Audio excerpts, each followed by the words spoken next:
नमस्कार दोस्तों, ये धर्म कर्म के पथ सारे, मल कीचड़ के ही गलियारे, ये तीर्थ बरत के धाम, जिनसे अल्लाह बचाए राम। ये ऊंच नीच की बातें, अनंत कजियारी रातें, ये राजा रंक के जाले, सरासर झूठे और काले। वर्षों पुरानी बात है कि हरियाली के बीच एक गाँव बसा हुआ था, जहाँ धर्म कर्म के साँचे में ढले नितनेमी इंसानों की बस्ती। लेकिन एक झोपड़ी टली हुई थी। उस झोपड़ी में बसने वाले आदमी का नाम तो कुछ और ही था, पर गांव व इलाके के लोग उसे ताने मारने के बहाने कबीर के नाम से ही बुलाते थे। अलाव के चारों ओर बैठकर कभी कभी उस बस्ती के लोग अपने पुरजोर शब्दों में कहते कि किसी औरत की कोख से जन्म न लेकर यह कबीर कुकुर मुते या नाग छतरी की तरह अपने आप ही जमीन से उगा होगा। इंसान की औलाद होता तो इंसान की तरह बातें करता। वह जन्म से ही जुलाए का काम तो बहुत उम्दा करता, पर बातें एकदम उल्टी, सिरफिरी व बेहुदी करता था। कद काठी चेहरा तो उस पर भवता, पर बातें उठपटांग थी उसकी। कैसे और कहां से अनमापे को सूझती, सो वो ही जाने। हाथ का पूरा उस्ताद, पर उल्टी खोपड़ी का। जैसे घुंघराले व काले बाल, वैसी ही टेढ़ी मेढ़ी व काली स्याह उसकी बातें। कालीन साल और कमलों में बेल बूटे, झाड़ झखाड़ व फूल पत्ते ऐसे बुनता जैसे वे सचमुच के हों। उसके हाथों से बुने कालीन के फूलों पर भंवरे भ्रम में मंडराते, और कभी पके फूलों के बुलावे में तोते वहां चोंच मारने आ जाते। अगर हाथों की कारीगरी के समान उसमें अकल भी होती तो फिर कहना ही क्या। न कबीर की सनक व बेवकूफी की सीमा थी, और न बस्ती के लोगों की चिक चिक का कोई छोर था। कबीर के हुनर की बातें हवा में घुली हुई थी। समूची रियासत में उसकी शोहरत फैली थी। एक दफा ऐसा इत्तेफाक हुआ कि देश के मालिक राजा ने राजकुमारी के साथ उसी गांव के तालाब किनारे पड़ाव डाला। 101 घोड़े का लश्कर था। घने बरगद की छांव तले पसीने से सारोबार घोड़ों को बहुत देर बाद विश्राम मिला। सुरंगी जाजम बिछी, भनक पड़ते ही सारा गांव राजा और राजकुमारी के दर्शन की खातिर हाजिर हो गया। राजा ने खुशी खुशी जनता को दर्शन दिए। अचानक राजकुमारी के कानों में कबीर के नाम की फुसफुसाहट सुनाई पड़ी। राजकुमारी ने छलकते उत्साह से पूछा, क्या कबीर का गांव यही है? लोगों ने जवाब दिया, गांव तो मालिकों का है, पर कबीर यहीं रहता है। राजकुमारी का उत्साह गले में समाया नहीं। बेहद ललक से फिर पूछा, सच कह रहे हो? बस्ती के लोगों ने गर्दन हिलाकर हाँ कहा। इसके साथ ही राजकुमारी फौरन दौड़कर राजा के पास पहुंची। खुशी से फूल बरसाती हुई बोली, इत्तेफाक की बात है, हमने कबीर के गांव में पड़ाव डाला है। आपकी इजाजत हो तो मैं उसकी कारीगरी देखने के लिए चली जाऊं। राजकुमारी के मुंह से नादानी की बात सुनकर राजा कुछ देर तो टगमग उसके चेहरे की ओर देखता रहा। अपनी इकलौती बेटी का राजा बड़ा मन रखता था, और बेटी भी मन रखने के लायक ही थी। बरसात के पानी की तरह पवित्र और अनछुआ उसका अंतस्त था। अथाह सागर सी उसकी अकल थी। निर्मल नजर और ताजे दूध सी उसकी मुस्कुराहट थी। राजा के मौन को फिर वह कुदेर कर बोली, क्या जाऊं? राजा फिर मुस्कुराते हुए बोला, तू बेकार क्यों तकलीफ उठाती है, मैं उसे यहीं बुला लेता हूँ। इस आश्वासन के उपरांत राजा ने हाथ जोड़े ठाकुर की ओर देखकर पूछा, लगता है कबीर को मेरे आने की खबर नहीं हुई, वरना अपनी कारीगरी दिखाने की खातिर वो सबसे पहले आता। ठाकुर के मन में कबीर के प्रति पुराना कसेलापन भरा था। आज अच्छा मौका हाथ लगा। बेझिझक जवाब देते हुए कहने लगा, आपसे क्या अर्ज करूं अंदाता, इस कबीर का दिमाग आसमान में चढ़ा है। आपके बुलाने पर भी न आए तो भी गनीमत है।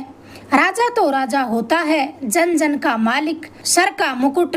किसकी मजाल जो राजा के आदेश को टाल सके। मौत अगर बख्शे तो मौत की मर्जी, पर राजा की तो सपने में भी ऐसी मर्जी नहीं होती। राजा के गुमान में जैसा सुआ घोप दिया गया हो। पुतलियों की रंगत बदल गई। गरजते हुए ठाकुर पर ही बरस पड़ा। ठाकुर, तुम्हारी अकल और जबान तो ठिकाने पर है। किसके सामने क्या बकते हो, कुछ होश भी रखते हो? सरकार के आदेश से बेपरवाह नालायक तुम्हारे यहाँ फल फूल रहे हो और तुम ठाकुर कहलाते हो। ठाकुर के रोम रोम में कपकपी घुस गई। घोड़े पर सवार होकर मौत आई, उसमें भी कसर नहीं। अटकते हुए मुश्किल से बोल पाया, अन्नदाता, मेरी तो औकात ही क्या, यह पागल कबीर तो भगवान की भी नहीं सुनता। राजकुमारी की खुशी का तो पाला पड़ गया। बात सीमा से बाहर निकलती दिखती है, वापस कैसी समेटी जाएगी। राजकुमारी को भी पहली बार अपनी अकल का पैंदा उघड़ता हुआ नजर आया। फिर वह राजा के करीब आकर बोली, आपसे बड़ा कला का पारखी दूसरा कौन है? आपके मुंह से तो मैंने सीख की ये बातें सुनी हैं कि कलाकारों की आदत कुछ सन की होती है, उनकी कदर तो जानने वाला ही जानता है। आप ही तो फरमा रहे थे कि कलाकार विधाता का साक्षात अवतार होता है। लाखों करोड़ों दिखती आँखों में उनको पहचानने वाली एक दीठ बड़ी मुश्किल से मिलती है।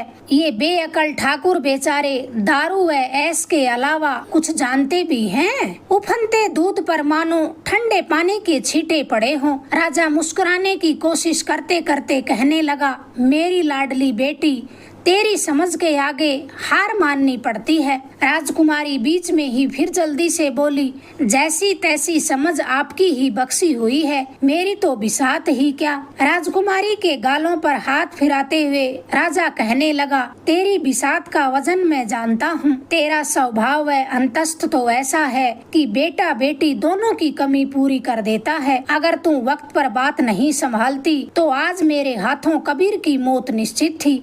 यह किस तरह का अबूझ है कि राजा के इज्जत कायदे को नहीं समझता।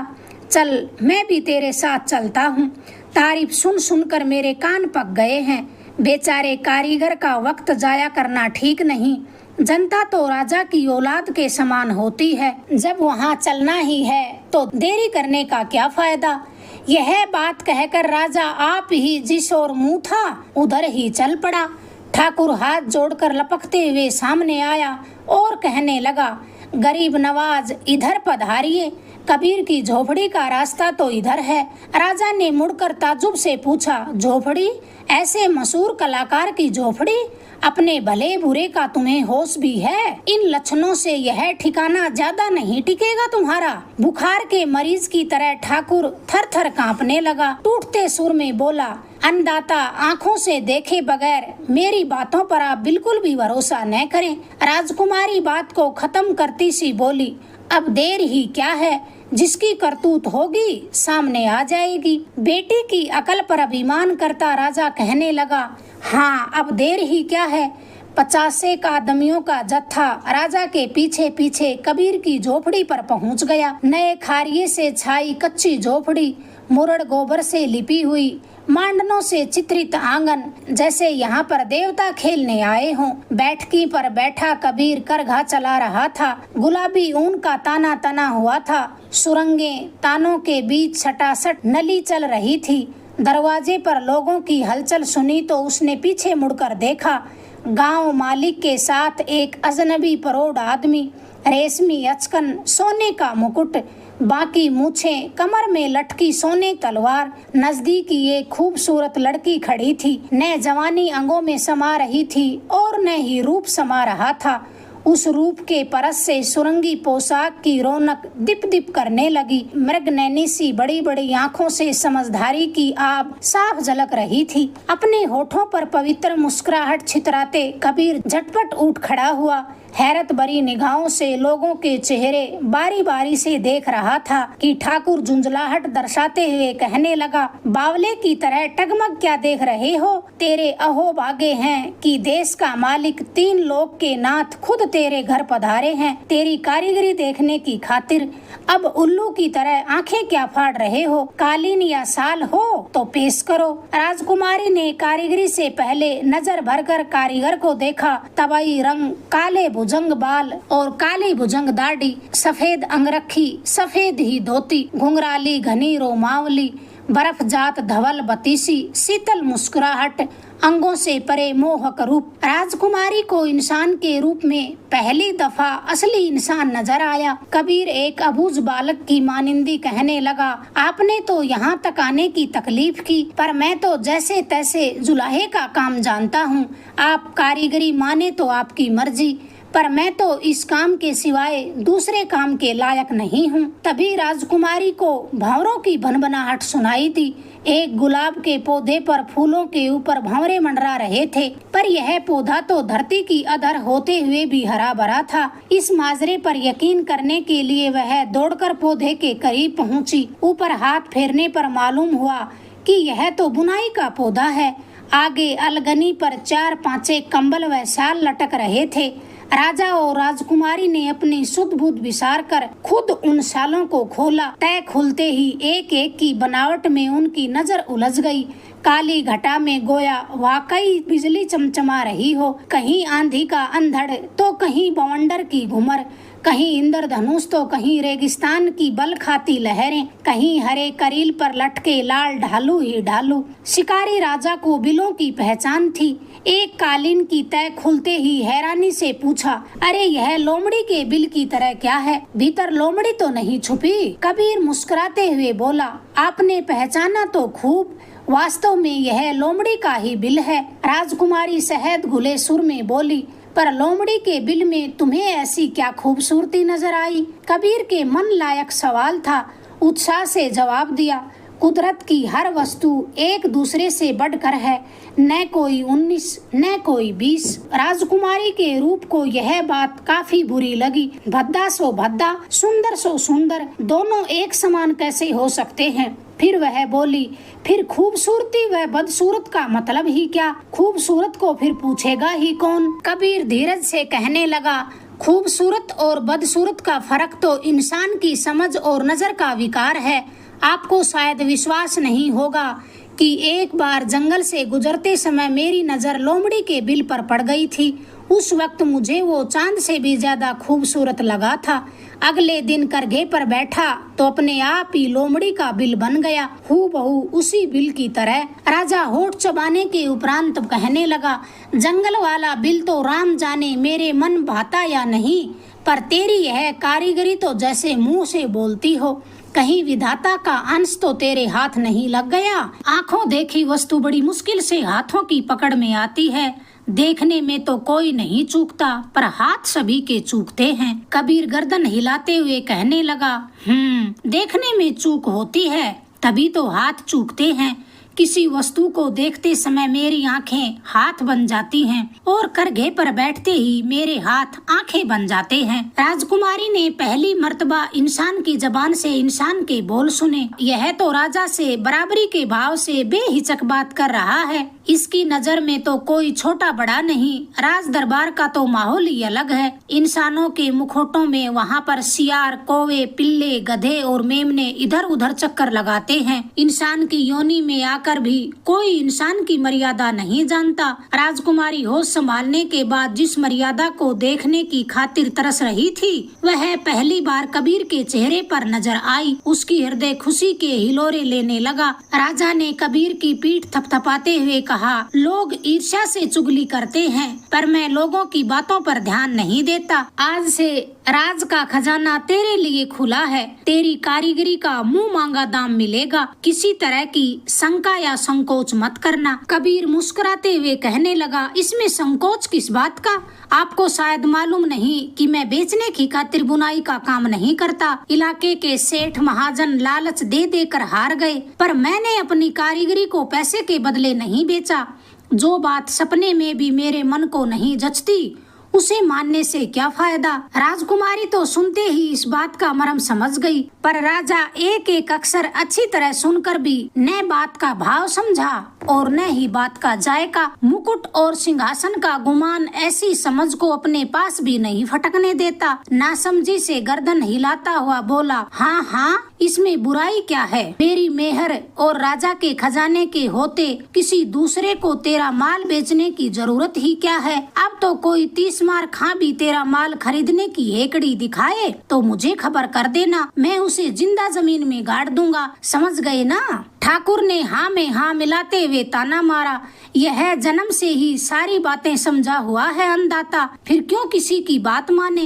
राजा हामी भरते हुए कहने लगा, ऐसे बड़े कारीगर को किसी की बात माननी भी नहीं चाहिए। अगर तुमने भी जबरदस्ती इसके साथ की या तुमने इसका सामान खरीदने की जरूरत की, मुझसे बुरा न होगा।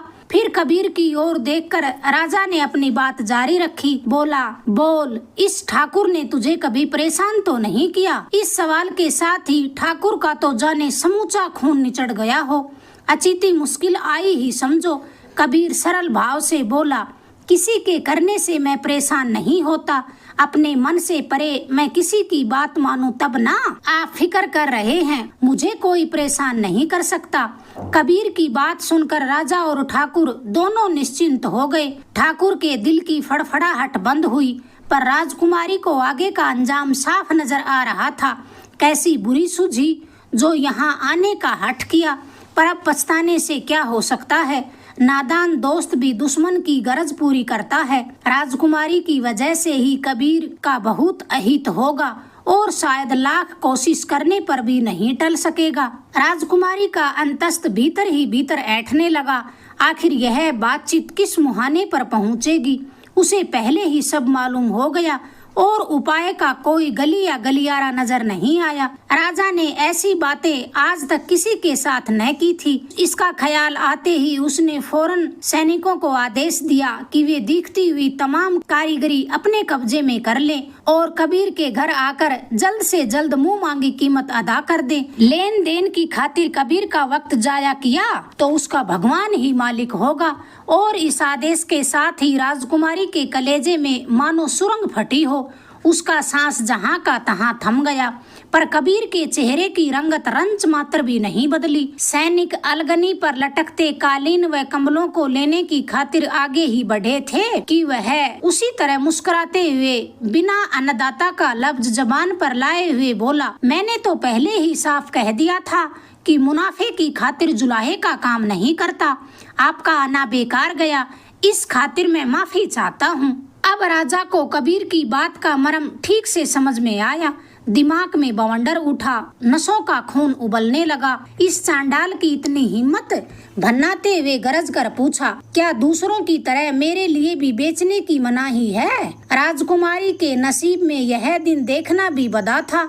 कैसी बुरी गांठ उलझी। पाषाण मूर्ति की तरह कबीर के होठ पर नजर गड़ाकर इंतजार करने लगी कि उसके मुंह से अब क्या बोल निकलेंगे। होठों तक आई मुस्कुराहट को रोकता हुआ कबीर कहने लगा, मैंने तो अपने मन की सच्ची बात दर्शा दी।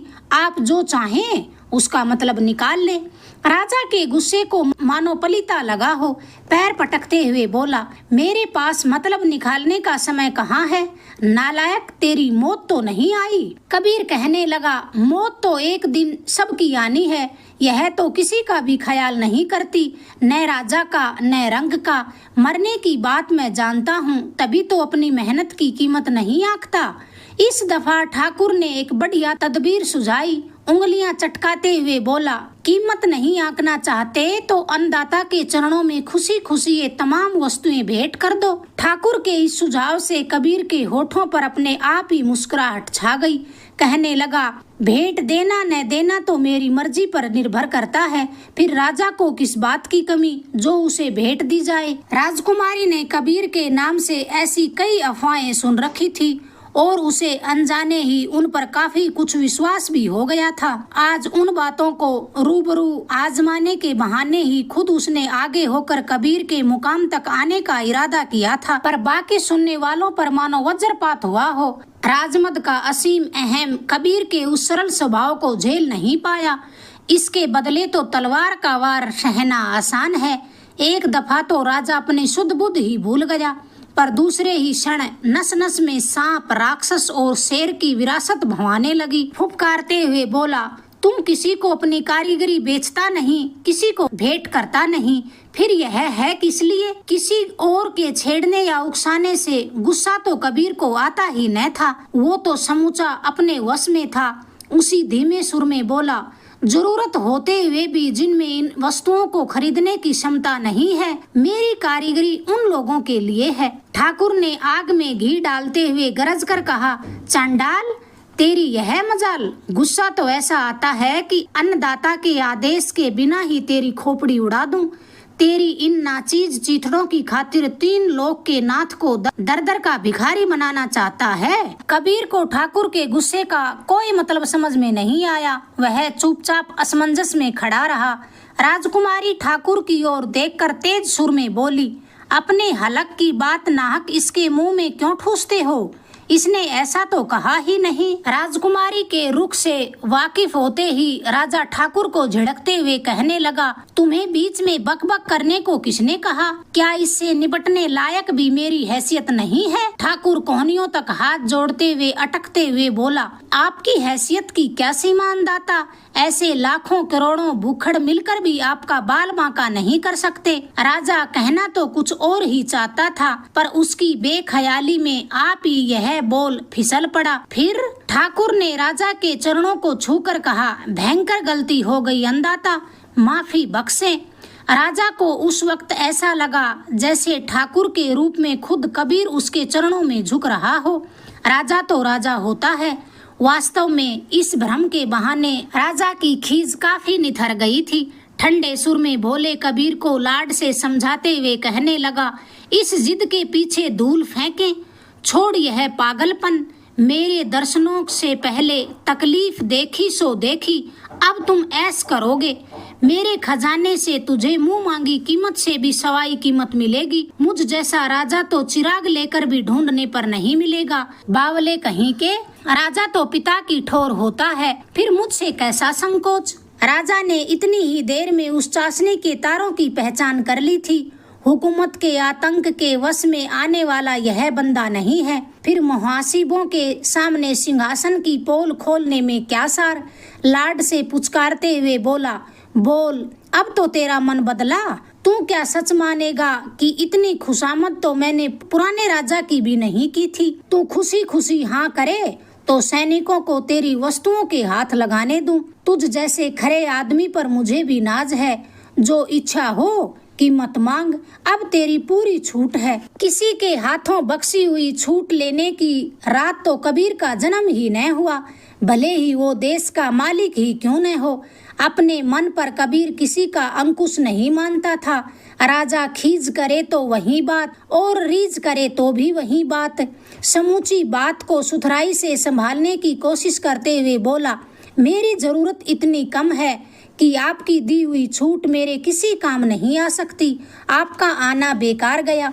इस खातिर एक दफा फिर माफी चाहता हूँ। खुद राजा के मुंह से पुचकार कर दुलारने के उपरांत कबीर का वो ही नासुकराहट राजा के एड़ी से चोटी तक आग लग गई। तब भी राजा को अपने कानों पर विश्वास करने का मन नहीं हुआ। अपना शक मिटाने की खातिर एक बार फिर पूछा, तो क्या मुंह मांगी कीमत पर भी मुझे अपना माल नहीं दोगे? कबीर राजकुमारी के चेहरे की ओर देखकर कहने लगा, लोभ लालच के कारण बात बदलना तो मैं जानता ही नहीं। एक बार पूछो तो वही बात, 100 बार पूछो तो भी वही बात। इन बोलों के साथ राजकुमारी को ऐसा लगा जैसे गगन में एक सूरज का उजास और जुड़ गया हो। पर राजा की हालत बुरी हो गई। वास्तव में वो देश का मालिक ही नहीं, सिंहासन और मुकुट की आन यूं ही नहीं रखी जाती। दूसरे ही क्षण राजमद के उफनते गुमान में उसने आदेश दिया कि अलगनी पर लटकते तमाम वस्त्रों के चीथड़े चीथड़े कर दिए जाएं। राजकुमारी तो अपना आपा ही बिसार गई। क्या करे क्या न करे, ऐसा फंदा तो कभी नहीं फंसा। पर बेहद ताजुब की बात कि कबीर ने किसी तरह की कोई रोक टोक नहीं की। देखते ही देखते उसके हाथों उकेरी बिजलियों के टुकड़े टुकड़े हो गए। फूलों की पंखुड़ियां झड़ गई, पहाड़ के परखच्चे उड़ गए, टीले बिखर गए। अपना बस न चलने पर कबीर कर ही क्या सकता था। उसका बस चला तब तक उसने अपने हाथों कुछ न कुछ सिरजा ही है। उसने अपना काम किया, राजा अपना काम कर रहा है। मंद मंद मुस्कुराते वो सिपाहियों के हाथों हुए अपने कलेजे के चीथड़ों का ढेर देखता रहा। कबीर के होठों की मुस्कुराहट मानो राजा का मुंह चिढ़ा रही हो। उफनने के बाद राजमद की क्या हद। कड़कते सुर में आदेश दिया, देख क्या रहे हो, इन चीथड़ों की तरह इस बेशरम की भी चिंदी चिंदी कर डालो। राजा के आदेश के साथ ही 4-5 सैनिक नंगी तलवार चमकाते कबीर की ओर लपके ही थे कि राजकुमारी उनके सामने आकर खड़ी होकर बोली, खबरदार, कबीर को खरोंच आई तो मैं जिंदा जल जाऊंगी। सिपाहियों के हाथ जहां के तहां रुक गए। न राजा के आदेश को टालना उनके बस में था, न राजकुमारी के आदेश को टालना उनके बस में था। कठपुतली तो धागों के बल फुदकती और रुकती है। सिपाही नए आदेश की प्रतीक्षा में राजा के सामने देखने लगे, पर राजा के हलक में जैसे कुछ फंस गया हो। तभी अचानक उसके कानों में राजकुमारी के तीखे सुर की भनक पड़ी, आप तो कला के ऊंचे पारखी हैं, अच्छी कीमत अदा की। राजा के कलेजे को मानो अंगारा छू गया हो। कबीर कुछ दाद फरियाद करता या गिड़गिड़ाता तो शायद राजमद की ऐठन कुछ ढीली पड़ जाती, लेकिन उस पर तो कोई बात का असर ही न हुआ। ऊपर से फिर राजकुमारी की शिकायत। फिर राजा मुश्किल से अटकते अटकते कहने लगा, यह अपनी कारीगरी बेचता नहीं, भेंट करता नहीं, फिर और क्या करता है, तू ही तो बता। अक्षरों के बहाने राजकुमारी के मुंह से मानो खून टपक रहा हो। मुझसे पूछते हो तो बताती, पर अब तो पूछने की राह ही नहीं बची। इससे तो मेरे शरीर के टुकड़े टुकड़े कर डालते तो बेहतर था। आज से ही मेरी अकल ठिकाने आ गई। आइंदा कभी किसी काम के लिए टोकूं तो मेरी जबान को दाग देना। राजा लाड से दुत्कारते हुए कहने लगा, मेरी बावली बेटी, तूने इस बात की खूब फिक्र की। मैं मन का मैला थोड़े ही हूँ। मेरी दातारी इस कबीर के सिवाय कौन नहीं जानता। तेरी ऐसी मर्जी है तो कबीर को मैं अपने गले का 9 लखा हार दे दूं। हार तुमसे बढ़कर थोड़े ही है। फिर राजा अपने गले का 9 लखा हार उतारकर कबीर के सामने करते हुए बोला, इसे अपनी कारीगरी का मोल नहीं, हर्जाना ही मान ले, पीढ़ियों का दिवाला मिट जाएगा। बस अब तो खुश है। कबीर ने उस 9 लखे हार की ओर देखा तक नहीं। गले की ठोर अब तो हार राजा के हाथ में चमक रहा था। कबीर राजकुमारी की आंखों में नजर गड़ाकर कहने लगा, मैं तो पहले ही खुश था। दूसरे की गलतियों का पछतावा मैं क्यों करूं, और न ही इस हार से मेरा खामियाजा पूरा होगा। राजा जल्दी से बोला, 1 की ठोर 2 हार ले ले, 3 हार ले ले। कबीर मुस्कुराते हुए कहने लगा, किसी कंबल या शाल का महत्व हीरों के बदले बिकने में नहीं है, जाड़े से ठिठुरते इंसान की ठंड दूर करने में है। आप राजा हैं, मेहनत के पसीने का मोल आप नहीं जानते। आपको क्या मालूम कि मेरी इस कारीगरी में कितनों की मेहनत, कितनों का पसीना मिला हुआ है। जब इन चिंदी चिंदी हुए चीथड़ों को रफू कर वापिस उन्हें कंबल बनाऊं और वह कंबल किसी ठुठुरते इंसान को गर्मी पहुंचाए, तब कहीं इनका असली मोल चूकेगा और मेरी कारीगरी सार्थक होगी। राजा खिल कर हंसने लगा, तू तो अकेला ही 1000 बावलों की गरज पूरी करता है। तू इस हार के मोतियों के बारे में कुछ जानता भी है? अगर दान के जरिए तू अपनी शोहरत फैलाना चाहता है तो बावलों के सरदार, इस हार के एक मोती से तू हजारों कंबल खरीद सकता है। फिर गद्दी पर बैठे बैठे बेहिसाब कंबल बांटना और दान पुण्य कमाना। कबीर सिर हिलाते हुए बोला, दान करने के गुमान से मेरा मन तुष्ट नहीं होगा। धन जुड़ने से धन बढ़ता है, बाकी सब गुण घटते हैं। इंसान में इंसानियत न रहने के पीछे मल मूत्र, खून, हड्डियां और खाल ही बचती है। तलवार की ताकत के बिना तो दौलत बढ़ती है न सत्ता। तलवार और सिंहासन के आतंक से मौत डरती हो तो बात दूसरी है। राजमद की धुंध के कारण राजा को कुछ नहीं सूझा था। कबीर की जबान से मौत का नाम सुनकर राजा को पहली मर्तबा ध्यान आया कि देर सवेर मौत तो सबको आनी ही है, पर उसकी बात अलग है, वो देश का मालिक है। आवाज को दबाकर कहने लगा, कबीर एक बात तो बता, देख सही सही बताना, मुझे तुझ पर भरोसा है। यह 9 कुटी राज्य का सिंहासन, यह अटूट खजाना, यह विशाल फौज, ये चमचमाती तलवारें और ये हाथी घोड़े क्या इस मरी मौत से मेरी रक्षा नहीं कर सकते? क्या नाचीज रियाया इस तरह मुझे एक दिन मरना होगा? मुस्कुराहट के उजले सुर में कबीर बोला, यह भी कोई पूछने की बात है? एक गहरी आह भरकर राजा बोला, पूछने की बात तो है, तभी तो पूछ रहा हूँ। तेरे सिवाय कोई दूसरा पंडित ज्ञानी इसका सही जवाब नहीं दे सकता। तेरी बातें सुनकर मेरे सर के भीतर चींटियां कुलबुलाने लगी हैं। बता, ये माजरा क्या है? कबीर से किसी ने कोई सवाल पूछा तो उसे अपने वश चलते उसका जवाब देना ही था। कहने लगा, मेरे लाख समझाने पर भी यह आपकी समझ में नहीं आएगा, क्योंकि यह सिंहासन, यह मुकुट, यह खजाना, यह फौज और ये नौकर चाकर कदम कदम पर आपकी राह रोकते हैं। आपकी आंखों पर राजमद का जाला छाया हुआ है। इस खातिर न तो आप सत्य का परस कर सकते हैं और न ही सत्य का दर्शन कर सकते हैं। लगता है कि आज जिंदगी में पहली बार सत्य के जगमगाते सूरज की झलक देखने के लिए आपके कलेजे में हुक उठी है। ये चींटियों की हलचल शायद उसी की लगती है।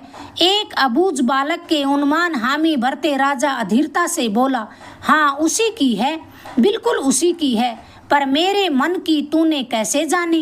राजा की आंखों में नजर गड़ाकर कबीर बोला, अभी आपका मन गंदला नहीं हुआ, मुझे उसके आर पार दिख रहा है। तू कहता है तो दिखता ही होगा, पर मैं तो आज अजीब उलझन में फंस गया हूँ। क्या तेरा यह सांच हुकूमत के दबदबे से भी बड़ा है? आज से पहले किसी ने भी कबीर से ऐसे गूढ़ सवाल नहीं पूछे थे, तब भी उनका जवाब देने में उसे कोई अड़चन नहीं हुई। जल्दी ही बोला, कहाँ बेचारी हुकूमत की चिंगारी और कहाँ सांच का तपता सूरज। पर राज्य की तरह इस सांच का कोई राजा नहीं होता, उसमें सभी की एक सी मिल्कियत होती है, पर इस मिल्कियत पर हक जतलाने की हिम्मत भी तो चाहिए। राम जाने क्यों राजा के मन में उस वक्त किसी तरह का कोई दुराव छिपाव नहीं था। सभी के सामने कबूल करते हुए बोला, अपनी हिम्मत का असली कुत्ता तो मुझे आज ही हुआ। तू क्या सच मानेगा कि इतनी बड़ी रियासत का राजा होकर भी मन ही मन तुझसे डर गया? कबीर टिटकारी देते हुए बोला, यह तो बहुत बुरी बात हो गई। मैं न तो किसी से डरता हूँ और न किसी को डराना चाहता हूँ, भला मुझसे डरने की बात ही क्या? राजा 2-3 दफा गर्दन को हिलाते हुए बोला, वह तो मैं जानता हूँ, या मेरा जी जानता है। आसपास खड़े दरबारियों और ठाकुर के आश्चर्य की सीमा न थी कि देश के मालिक होकर राजा आज यूं आए बाएं क्या बक रहे हैं। कहीं दिमाग तो नहीं फिर गया? राजा के डरने से कहीं राज्य चलता है क्या? यह छली कबीर जरूर कोई जादू टोना जानता है, इससे तो किनारा ही बेहतर। ठाकुर ने दोहरे होकर अर्ज किया, अन्नदाता, थाल अरोगने के लिए देर हो रही है। आपके अरोगने के बाद ही बस्ती के लोग बासी मुंह कुल्ला करेंगे। ठाकुर की आवाज सुनते ही राजा को वापस चेत हुआ। अपने असली खोल में आते ही उसका सुर बदल गया।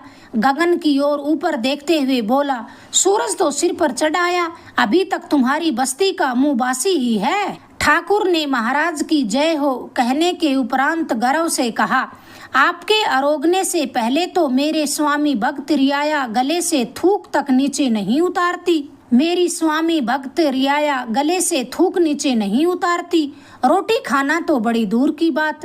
राजकुमारी ने खुद चलने की जल्दी दर्शाई तो राजा झट अपने डेरे की तरफ चल पड़ा। राजा के पीछे सभी चुपचाप रवाना हो गए। पीछे रहा केवल अकेला कबीर और फटे हुए चीथड़े।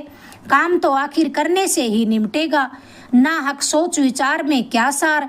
हुकूमत की रंगत ऐसे ही हुआ करती है। हुकूमत की ताकत के आगे कोई था नहीं लगती। वो चुपचाप गुमसुम सुई डोरा लेकर अपने काम में जुट गया। उसके पोरों का परस पाने से तो चीथड़े फिर मुंह से बोलने लग जाएंगे। उसके बाद कबीर को न वक्त का ध्यान रहा, न हवा का, न उजास का। कब दिन ढला, कब सांझ हुई, उसे इस बात का कोई एहसास न हुआ। सुई की नोक में ही उसकी तमाम दुनिया बसी हुई थी। तड़के सूर्योदय के वक्त दीपक का उजाला अपने आप से सिमटकर सर हिलाने लगा, तब कबीर को चेत हुआ। दिया बुझाने के साथ ही उसकी आंखों ने जो नजारा देखा, उसे लगा कि जैसे कहीं नींद में सपना तो नहीं देख रहा।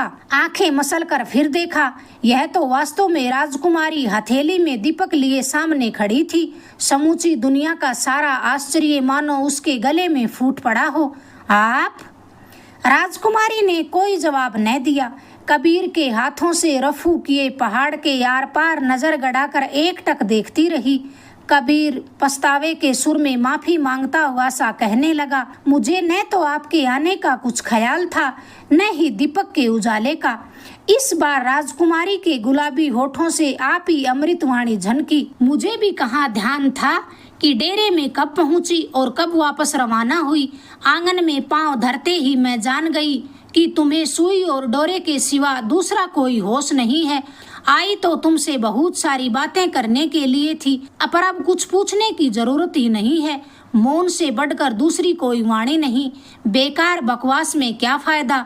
एक सुई हो तो मुझे भी दे दो। यह काम तो इतना आसान नहीं है, कबीर बोला। राजकुमारी कहने लगी, यह तो काम करने पर ही पता चलेगा।